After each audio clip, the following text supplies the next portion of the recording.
Hello everyone, welcome back to our channel. This is दिवांगसन story explain and मैं हूँ आपकी Diva. I hope you well, healthy, safe and happy now. So dears, कैसे हो आप लोग एंड कैसे लगता है आपको मेरा एफ मैं जो भी एफ शेयर करता हूँ, फैन फिक्शन शेयर करता हूँ, इस इमेजिनेशन पर बेस्ड होते हैं। उनका रियल लाइफ से कोई भी लेना देना नहीं होता है। ओके, सो ज़्यादा फोकस नहीं करेंगे, सीधा स्टोरी पे आते हैं। ये फैन फिक्शन है, इमेजिनेशन पर बेस्ड है और इसका रियल लाइफ से कोई भी लेना देना नहीं है। सो चलिए फैन फिक्शन की तरफ। जो फैन फिक्शन है I am not betrayed with you, ये उसका पार्ट 7 है। So let's start now. So dear, last part में हमने देखा था कि वांग जीवी को धोखे से वहाँ से उसके हाउस से मेंशन से भाग गया था एंड वो एयरपोर्ट से वेंकिंग के थ्रू वहाँ से बाहर निकल गया था। और चलते आगे देखते हैं।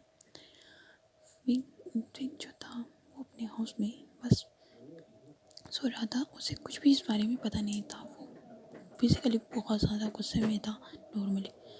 एंड वांग जी जो था वो वेंकिंग के साथ एयरपोर्ट से निकल गया था अपने डेस्टिनेशन प्लेस के लिए। फिर वो वांग जी और जो वेंकिंग थे वो दोनों एक प्लेस पर पहुंच जाते हैं जहाँ पे उनको जाना था। वहाँ वो उतरते हैं। वो दोनों पेरिस के लिए निकल गए थे और वहाँ पर वो दोनों जब पहुँचते हैं तो वांग जी को जो वेंकिंग होती है वो उसे एक प्लेस पर लेके जाती है, एक फ्लैट में लेके जाती है एंड कहते हैं कि तुम्हें आज से यहीं रहना होगा। मुझे नहीं पता कि मैं तुम्हें कब तक दोबारा तुमसे मीट कर पाऊँगी, बट इतना ख्याल रखना कि तुम्हें को भी खाओ और तुम्हें अपना हीट के टाइम खुद को संभालना पड़ेगा। उसने मैं यहाँ पर नहीं रहूँगी, सो प्लीज़। तो आप कहते हैं जी जी, मैं ख्याल रखूँगा अपना and thank you so much, आपने मेरा इस टाइम हेल्प किया। तो वेंकिंग कहती ठीक है, अब मुझे जाना होगा तो तुम रेस्ट करो। जैसे ही वेंकिंग वहाँ से जा रही होती तो वेंकिंग कहती हे, सैड नहीं होना है, ठीक है, मैं यहाँ पे नहीं हूँ, इतना याद रखना, तुम्हारी चीज़ें तुम्हारे लिए हमेशा अवेलेबल है। तो वांग जी कहता है ओके। वो एक स्माइल करता है एंड वेंकिंग चली जाती है। उसके कुछ देर बाद वांग जी जो थे वो डोर को बंद करता है एंड वो टेक पे लगा कर वहाँ पे बहुत रोता है एंड कहता है मेरी ज़िंदगी कैसी थी और विंग से शादी करने के बाद क्या से क्या हो चुकी है। उसने मुझे कभी भी ऐसे टॉर्चर नहीं किया था जैसे वो मुझे इन दिनों कर रहा था। उसने मुझ पर ट्रस्ट भी नहीं किया।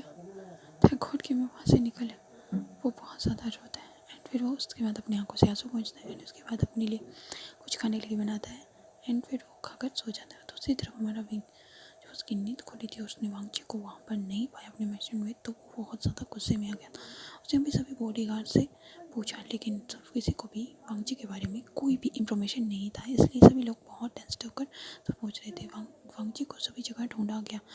विंग ने एयरपोर्ट में भी पता किया बट किसी को पता नहीं था कि वांग जी कहाँ चला गया, वांग जी कहाँ गायब हो गया। विंग ने अपने सभी जो उसके जितने भी कॉन्टैक्ट्स हैं उनसे इतना कहा कि तुम लोगों को मैं किस चीज़ के पैसे देता हूँ जो तुम लोग उस पर्सन को ढूंढ नहीं सकते। तुम लोग 18 ईयर्स के बॉय को नहीं ढूंढ सकते, तो तुम लोग किस चीज़ के पैसे लेते हो मुझसे?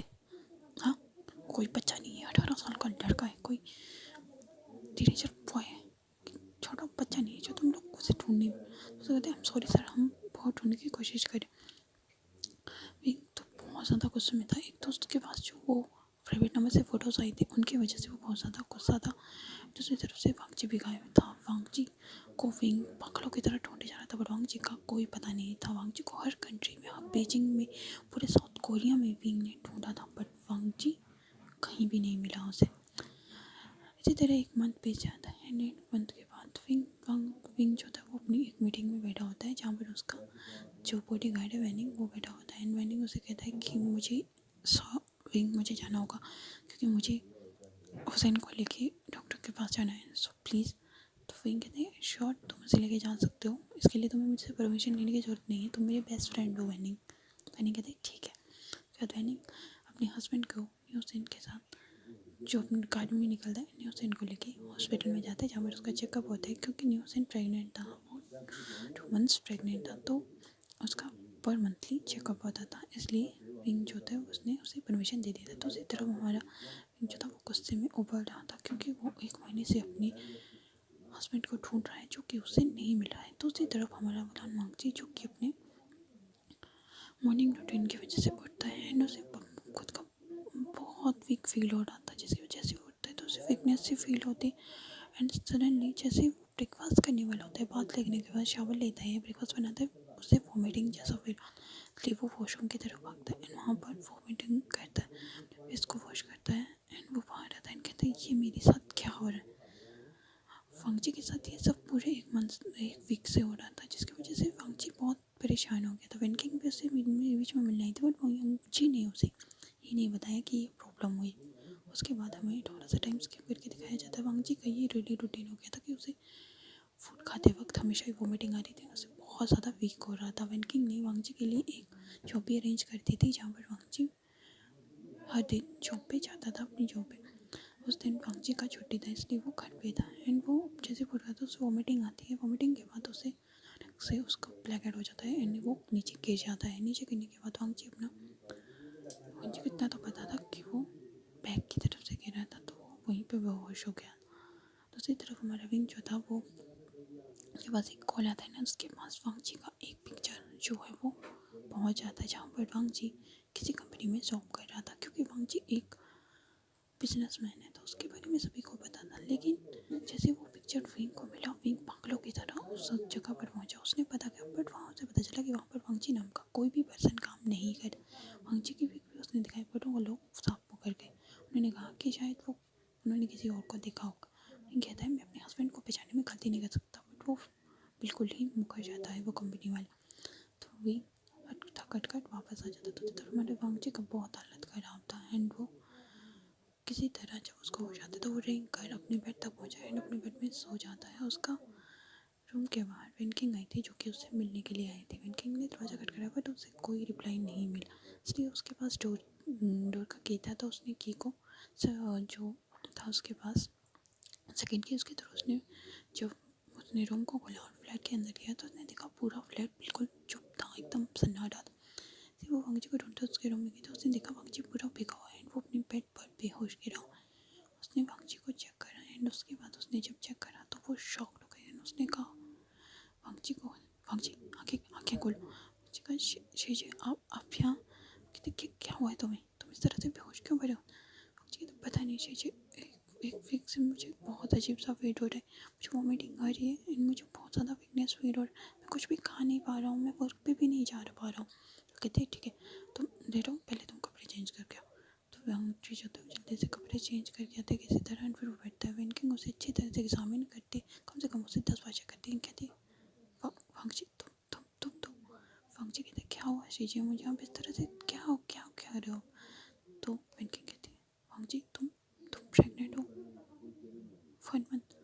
जीते क्या आप ये क्या कह रही है जी, ऐसा कैसे हो सकता है। मैं विंग का बेबी कैरी की हूँ आपने, मुझे क्या कहती है हाँ उस वक्त तुम्हें अपना बहुत अच्छे से ख्याल रखना पड़ेगा, इसलिए वो उससे कुछ मेडिसिन देती है एंड कहती है ये मेडिसिन तुम्हें बड़ी लेनी है। तो वांगजी कहते हैं ठीक है शीजिए। फिर वैनकिंग जो चली जाती है कहती है उसके चिक्स को पुल करते हुए अब मेरा बेबी डाल वांगजी, एक बेबी को बर्थ देने वाला, मैं बहुत हैप्पी हूँ तुम्हारे लिए। तो वांगजी कहते हैं थैंक यू शीजिए। जैसे ही वैनकिंग वहाँ से चली जाती है वो भी वांगजी के लिए कुछ बना के जाती है ताकि वांगजी को खाने के लिए उसे उठना ना पड़े बना। जैसे ही वांगजी को वहाँ देखते कि वो चले गए तो वांगजी अपने टमी की तरफ देखता है कहता है काका पप्पू ने आपका बेबी कैरी क्यों है, क्या आप अपने बेबी को नहीं देखना चाहोगे काका, पप्पू आपको बहुत मिस कर रहा है, प्लीज़ पप्पू के पास वापस आ जाओ। फिर वांगजी रोता भी है, रोते रोते वो वहीं पे सो जाता। दूसरी तरफ विंग को बहुत ज़्यादा गुस्से में था कि उसके साथ किसी ने फ्रैंक किया है। सो डीएस देखते हैं आगे क्या होता है कि वांगजी के बारे में विंग को पता चल पाएगा कि वांगजी उसी जगह पे है जहाँ पर वो गया था, क्या उसे वांगजी की प्रेगनेंसी के बारे में पता चल जाएगा। इसके लिए आपको नेक्स्ट पार्ट का वेट करना पड़ेगा। नेक्स्ट पार्ट के लिए आपको वेट करना पड़ेगा, इसके लिए आपको चैनल को सब्सक्राइब करना पड़ेगा। अगर चैनल को सब्सक्राइब नहीं करा है तो प्लीज़ चैनल को सब्सक्राइब कर दो और इस वीडियो को अपने वांगजी एंड चैनल फ्रेंड्स के साथ जरूर शेयर करना। तब तक के लिए tata bye bye, see you, मिलते हैं इसके नेक्स्ट पार्ट में। Thanks for watching. Take care. My love you, my function and channel. See you soon.